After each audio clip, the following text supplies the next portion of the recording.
Shalom Bapak Ibu Saudara-saudara, jumpa lagi di dalam devosi dalam eksposisi versi 2.0.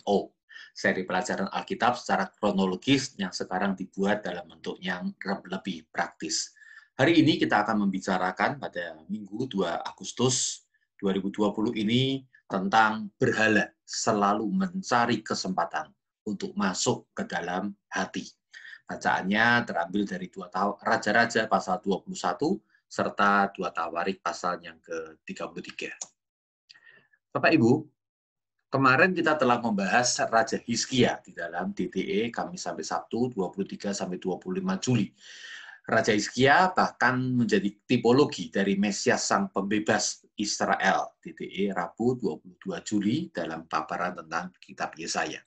Nah, Raja Hizkia adalah salah satu raja yang terbaik dari kerajaan Yehuda yang melakukan reformasi rohani atas kerajaannya, merestorasi bait Tuhan yang sudah hancur-hancuran, habis-habisan, membuang segala berhala yang ada secara besar-besaran, mengadakan perayaan Paskah bagi seluruh rakyat yang menjadi Paskah perdana, yang besar-besaran juga. Ia sempat melepaskan diri dari Asyur oleh karena Tuhan memberikan dia kekuatan di dalam memerintah.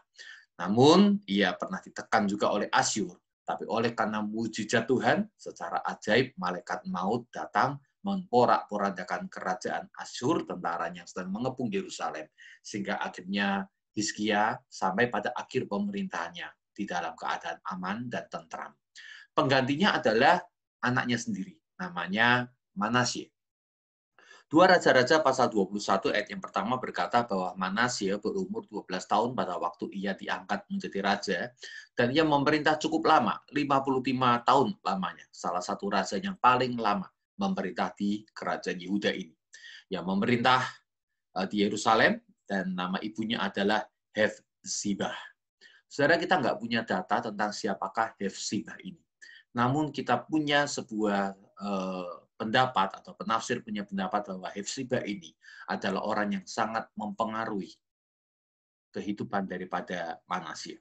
Manasye lahir saat Hizkia ayahnya berusia 42 tahun, sekitar 709 sebelum Masehi, dan pada waktu Manasye usia 7 tahun, ia mengalami atau ia melihat Hizkia disembuhkan dari sakitnya, lalu kemudian ia juga melihat bagaimana Tuhan menolong Yerusalem dari pengepungan Raja Asyur, namun dia masih sangat kecil, 7 tahun, sekitar anak 2 atau 3 SD. Ya, terjadi pada tahun 702 sebelum Masehi. Lalu kemudian ketika ia berusia 12 tahun, berarti sekitar SD akhir, begitu ya, ia menjadi raja karena ayahnya meninggal pada usia 54 tahun. Jadi anak yang berusia SD ini kemudian menjadi raja. Siapa yang menjadi pendampingnya? Siapa yang mempengaruhi dia? Siapa yang kemudian mengarahkan dia untuk menjadi seorang raja? Tidak dicatat di dalam Alkitab. Namun yang jelas, Raja Hizkia, raja yang telah melakukan banyak hal untuk Tuhan, yang telah melakukan banyak perkara untuk merestorasi kerohanian bangsa Israel. Hari itu, oleh karena ia meninggal dan Manasye belum melihat akan campur tangan Tuhan, maka Manasye justru adalah raja yang paling jahat yang ada di kerajaan Yehuda. Dikatakan pada 2 Raja-Raja pasal 21, saya akan bacakan saja dari ayat-ayat yang ada di sana. Dikatakan, ia melakukan apa yang jahat di mata Tuhan sesuai dengan perbuatan keji bangsa-bangsa yang telah dihalau Tuhan dari depan orang Israel. Manasye mendirikan kembali bukit-bukit pengorbanan yang telah dimusnahkan oleh Hizkia ayahnya. Ia membangun mezbah-mezbah untuk Baal, membuat patung Asyera seperti yang dilakukan oleh Ahab, Raja Israel. Ia sujud menyembah kepada segenap tentara langit dan beribadah kepadanya. Bahkan, ia mendirikan mezbah di rumah Tuhan, walaupun sehubungan dengan rumah itu, Tuhan telah berfirman, di Yerusalem aku akan menaruh namaku. Ia mendirikan juga mezbah-mezbah bagi segenap tentara langit di kedua pelataran rumah Tuhan. Ia menaruh juga patung Asyera yang telah dibuatnya dalam rumah. Walaupun sehubungan dengan rumah itu, Tuhan telah berfirman kepada Daud dan kepada Salomo anaknya, dalam rumah ini dan di Yerusalem yang telah kupilih dari antara segala suku Israel, aku akan menaruh namaku untuk selama-lamanya. Saudara, Anda melihat di sini ada dua kejahatan besar. Yang pertama bahwa seluruh bukit-bukit pengorbanan dan seluruh penyembahan berhala yang telah dibuang oleh Hizkia dengan cara yang besar-besaran itu, hari itu dibangkitkan lagi oleh Manasye. Maka rakyat Yehuda, mereka kembali lagi belajar untuk menyembah kepada berhala. Kesalahan yang kedua adalah lebih parah daripada itu. Bahkan mezbah untuk Baal dan Asyera dibawa masuk ke dalam bait Tuhan. Padahal bait Tuhan adalah tempat di mana Tuhan akan menaruh namanya di sana. Ia juga dikatakan segenap tentara langit, dewa-dewa langit, ya, ini juga ditaruh di kedua pelataran rumah Tuhan. Patung Asyera dimasukkan ke dalam rumah Tuhan, padahal ini tempat di mana Tuhan ingin menaruh namanya untuk selama-lamanya. Bapak Ibu pernah punya rumah? Ya, rumah itu adalah rumah Bapak Ibu. Namun kalau ada kemudian dimasukkan yang namanya penghuni yang lain, dan penghuni yang lain itu kemudian justru mengklaim itu sebagai tempat di mana dia menerima akan penyembahan, dia klaim sebagai ownernya, pemiliknya, betapa bencinya dan kesalnya akan hati kita. Itulah yang dirasakan oleh Tuhan, bagaimana Manasye sengaja memasukkan bait di dalam bait Allah itu berhala-berhala untuk menyembah akan tentara langit Asyera dan segala macam Baal ini. Dan bukan itu saja, dikatakan lagi pula Manasye mencurahkan darah orang yang tidak bersalah sedemikian banyak hingga dipenuhinya Yerusalem dari ujung ke ujung. Belum termasuk dosa-dosanya yang mengakibatkan orang Yehuda berdosa pula dengan berbuat apa yang jahat di mata Tuhan. Kesalahan ketiga daripada Manasye, yang mencurahkan darah orang-orang yang tidak bersalah sedemikian banyaknya. Mungkin orang-orang ini adalah orang-orang yang masih setia kepada Tuhan. Orang-orang yang menyembah Tuhan, yang pernah melihat bagaimana Hizkia sang ayah membulatkan hati untuk mencari akan Tuhan. Orang-orang yang telah mengalami akan kebaikan Tuhan, yang menyelamatkan Hizkia dan kerajaan Yehuda dari serangan musuh. Mereka justru dibunuh oleh Manasye. Karena Manasye ingin menegakkan penyembahan berhala. Dan akhirnya seluruh rakyat jatuh di dalam dosa. Bukan itu saja. Bahkan ia melakukan perkara yang paling keji, yang paling dibenci oleh Tuhan. Dikatakan, bahkan ia mempersembahkan anaknya sebagai korban dalam api. Melakukan ramal dan telaah, menghubungi para pemanggil arwah dan para pemanggil roh peramal yang melakukan banyak yang jahat di mata Tuhan sehingga ia menimbulkan sakit hatinya. Dikatakan pada 2 Tawarik, bahkan ia mempersembahkan anak-anaknya. Ternyata bukan satu. Ya, dari banyak anak yang dimiliki oleh Manasye, maka anak-anaknya satu persatu ya dibawa kepada korban dalam api di Lebak Ben Hinnom, mati untuk penyembahan berhala. Yang melakukan ramal, telaah, dan sihir, menghubungi para pemanggil arwah, para pemanggil roh peramal, yang melakukan banyak hal yang jahat di mata Tuhan sehingga menimbulkan sakit hati Tuhan. Saudara, kita bisa bertanya dalam hati kita, apa yang telah dikerjakan oleh sang ayah dengan demikian luar biasa? Mengapa di masa pemerintahan anaknya ternyata terjadi penyembahan berhala yang demikian mengerikan? Rupanya memang berhala selalu mencari kesempatan untuk masuk di tengah-tengah kehidupan akan kita pun juga dalam kehidupan kerajaan atau bangsa Yehuda ini. Dan akibatnya dikatakan pada 2 Tawarik pasalnya ke-33 ayat 10. Kemudian berfirmanlah Tuhan kepada Manasye dan rakyatnya, tetapi mereka tidak menghiraukannya. Jadi Tuhan telah mengutus para nabi-nabinya untuk membawa bangsa Yehuda, khususnya Raja Manasye ini kembali kepada Tuhan. Tetapi Manasye tidak menghiraukan. Oleh sebab itu Tuhan mendatangkan kepada mereka panglima-panglima tentara Raja Asyur yang menangkap Manasye dengan kaitan, membelenggu, dengan rantai tembaga, dan membawanya ke Babel. Saudara, memang ada pahatan-pahatan, ya prasasti-prasasti yang menjelaskan bagaimana orang Asyur ini kalau menawan akan sang pemimpin bangsa, dicocok hidungnya ya dengan rantai. Anda bisa melihat juga di gambar di sana. Ya, kemudian ditarik ya seperti itu menunjukkan bahwa sang raja, sang pemimpin sudah dikalahkan dan harus taat ya sepenuhnya pada sang raja ini. Ia dicocok akan hidungnya. Dikatakan ia dikasih kaitan, lalu membelenggu dengan rantai tembaga dan dibawa ke Babel.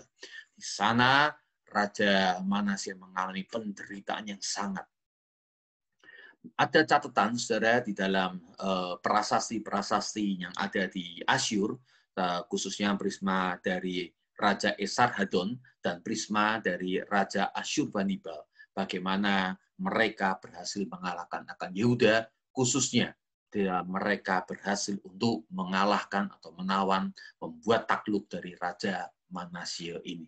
Saudara, mari kita sedikit melihat akan tahun demi tahun yang ada. Hizkia meninggal tahun 54, umur usia 54, Manasye jadi raja, saya katakan umur 12. Nah, Esarhaddon ini memerintah saudara-saudara tahun 680 sampai 669.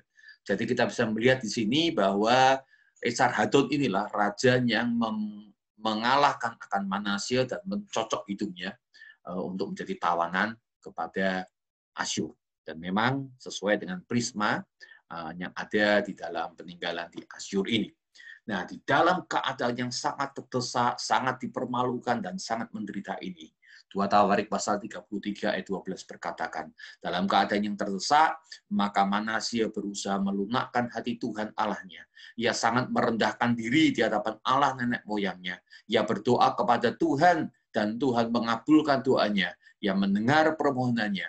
Lalu Tuhan membawanya kembali ke Yerusalem dan memulihkan kedudukannya sebagai raja, dan Manasye mengakui bahwa Tuhan itu Allah. Secara penjelasan di kitab Tawarik tidak terlalu mendetail. Namun dalam peninggalan sejarah kita memang mendapatkan sinyalemen daripada Manasye ini yang kemudian memang dibebaskan oleh Asyur untuk kembali memerintah di Yerusalem. Rupanya di masa Asyurbanipal, Raja Asyur pengganti dari Esarhaddon, ya dia memiliki sebuah politik yang berbeda. Ia memberikan kebebasan pada Mesir yang pernah ditekannya. Lalu pada masa itu juga Syamasi Syum-Ukin, Raja Babel, masih kecil Babel waktu itu, mencoba untuk memberontak. Dan di tengah-tengah situasi semacam ini, di tengah-tengah perubahan kekuasaan dari Esarhaddon ke Asyurbanipal inilah, lalu kemudian Manasye ikut dibebaskan. Dan Manasye dijadikan sekutu oleh Raja Asyurbanipal untuk boleh mengalahkan nantinya kerajaan Mesir.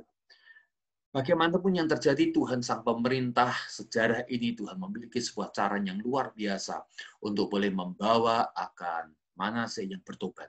Akhirnya ia dikembalikan kepada Yerusalem dan kembali memerintah sebagai raja. Luar biasa, Tuhan adalah Maha Pengasih dan Pemurah. Berapapun kejahatan kita besarnya, semerah kirmisi, namun jadi putih seperti bulu domba jika kita datang kepada Tuhan dengan sungguh hati. Kisah selanjutnya daripada Manasye tidak disebutkan, namun memang ada indikasi bahwa Manasye ini pernah membantu Asyurbanipal untuk melawan akan Firaun Mesir. Ada juga catatan inskripsinya. Namun yang jelas adalah Manasye kemudian meninggal dan anaknya Amon menggantikan. Dikatakan pada 2 Tawarik pasal 33 ayat 21, Amon berumur 22 tahun pada waktu ia menjadi raja dan dia hanya memerintah 2 tahun lamanya. Yang melakukan apa yang jahat, tuh kembali lagi yang melakukan yang jahat di mata Tuhan. Seperti yang dilakukan oleh Manasye ayahnya, Amon mempersembahkan korban kepada segala patung yang dibuat Manasye ayahnya dan beribadah kepada patung-patung itu. Nah, saudara, kalau kita melihat akan urutan sejarahnya, Amon ini lahir waktu Manasye umur 45 tahun. Dan pada waktu itu ada indikasi Amon juga melihat bagaimana ayahnya lalu berkoalisi dengan Asyurbanipal ya untuk kemudian mendapatkan kekuasaan kembali atas Yerusalem. Dan Manasye usia 67 meninggal dan Amon menjadi raja usia 22 tahun. Ada cukup waktu sebenarnya bagi Amon untuk boleh melihat bagaimana pertobatan ayahnya. Ada waktu yang cukup bagi Amon untuk boleh melihat bagaimana orang yang bersandar kepada Tuhan, ternyata Tuhan memberikan pertolongan dan pembelaan. Namun Amon rupanya berpikir lain. Baal atau berhala kembali menyelinap masuk ke dalam hati sang Raja Yehuda ini. Yang malah berpikir, apa gunanya beribadah kepada Tuhan kalau kemudian Yehuda masih saja menjadi satelit atau menjadi kerajaan kecil di bawah kekuasaan Asyur. Jadi Amon memilih untuk meninggalkan Tuhan kembali. Saudara, Tuhan, saya yakin hatinya demikian hancur Karena berkali-kali ia berusaha untuk membawa umatnya untuk datang kepada Tuhan. Dan kalau mereka datang kepada Tuhan, sudah pernah terjadi di masa Salomo. Bagaimana Tuhan mengangkat mereka untuk menjadi kerajaan yang luar biasa besar, bahkan bisa lebih besar lagi. Namun berkali-kali Baal menghancurkan akan kerajaan Yehuda. Yehuda hancur bukan karena musuh yang besar. Yehuda hancur karena mereka meninggalkan Tuhan. Dikatakan pada 2 Tawarik 33 ayat 23. Tetapi Amon dikatakan tidak merendahkan diri di hadapan Tuhan seperti Manasye ayahnya merendahkan diri. Malah Amon makin banyak kesalahannya. Maka pegawai-pegawainya mengadakan persepakatan melawan dia dan membunuhnya di istananya. Saya rasa para pegawai ini adalah orang-orang yang kembali hatinya disentuh oleh Tuhan, melihat akan campur tangan Tuhan atas Manasye yang bertobat, dan dia mengharapkan sebenarnya, mereka mengharapkan sebenarnya bahwa Raja Amon ini menjadi raja yang membawa atau memimpin akan rakyatnya kembali kepada Tuhan. Namun karena Amon jahat dan meninggalkan Tuhan, mereka memutuskan untuk membunuhnya, dan kemudian diangkatlah anak Manasye, anak daripada Amon, namanya adalah Raja Yosia. Umurnya 8 tahun, tapi sesuatu yang luar biasa dilakukan oleh penggantinya Raja Yosia ini. Besok kita akan membahasnya. Namun hari ini, mari kita memikirkan sejenak. Ini adalah gambar dari kuil Baal yang ditemukan di wilayah Syria. Kuil Baal ini sudah hancur porak-poranda, lalu kemudian disusun ulang oleh para arkeolog, kurang lebih gambarnya semacam ini. Saudara, kuil Baal ini sudah dihancurkan oleh Hizkia. Ya, waktu kemudian Manasye menegakkan kembali, dihancurkan kembali. Nah, tapi kemudian ditegakkan lagi oleh si Amon. Rupanya lebih mudah menghancurkan kuil Baal daripada mengeluarkan Baal dari hati. Baal itu adalah gambaran daripada apa yang dicari oleh manusia. Sesuatu yang dicari oleh manusia, bicara tentang perkara dunia, tentang hawa nafsu, tentang kemewahan dunia yang memang disediakan oleh para berhala-berhala ini. Berhala-berhala ini adalah sebuah figur daripada ilah yang memberkati akan segala keinginan-keinginan dunia daripada para penyembahnya. Dan ternyata Baal ini, keinginan-keinginan hati yang berjuang melawan jiwa ini, terus-menerus mencoba mencari kesempatan untuk boleh masuk lagi dan masuk lagi ke dalam hati orang-orang yang dipilih oleh Tuhan. Bapak, Ibu, Saudara-saudara, hari ini mari kita memberikan kesempatan untuk memeriksa akan hati kita. Apakah Baal yang pernah kita keluarkan ketika kita percaya kepada Tuhan kembali mencari kesempatan untuk masuk kembali dan memerintah akan hati kita. Ingat, ketika Baal diberi tempat, ia kemudian mulai menghancurkan kehidupan Anda dan bahkan membuat hidup Anda menjadi berantakan. Karena bukan orang di luar, bukan situasi yang berat yang membuat kita hancur. Situasi seberat apapun, asal kita bersama dengan Tuhan, kita tetap pasti menang. Namun ketika kita meninggalkan Tuhan, bahkan bersekutu dengan Baal atau berhala ini, maka situasi yang mungkin aman dan lancar, namun bisa menjadi malapetaka karena kita jauh dari Tuhan. Mari kita datang kepada Tuhan di dalam doa. Kami mempersilakan Engkau, ya Roh Kudus, senantiasa mengoreksi akan hati kami. Tolong kami untuk melihat akan keadaan hati kami, mengujinya, dan jika ada perkara-perkara yang menyelinap masuk lagi untuk mencari kesempatan bercokol di dalam hati kami. Tuhan, di dalam nama Yesus Kristus, kami mau katakan iblis dan segala macam dosa, Engkau tidak punya tempat di dalam hati kami, karena hati kami adalah mezbah untuk Tuhan, dan hidup kami adalah bait Tuhan. Berkati kami Tuhan untuk setia kepada Engkau sampai pada akhirnya, karena kami percaya bersama Engkau kami kuat, bersama Engkau kami menang, di luar Engkau Tuhan kami menjadi lemah dan tak berdaya. Kami mohonkan berkat-Mu di dalam nama Tuhan Yesus Kristus. Haleluya. Amin. Tuhan mengasihi Anda. Haleluya.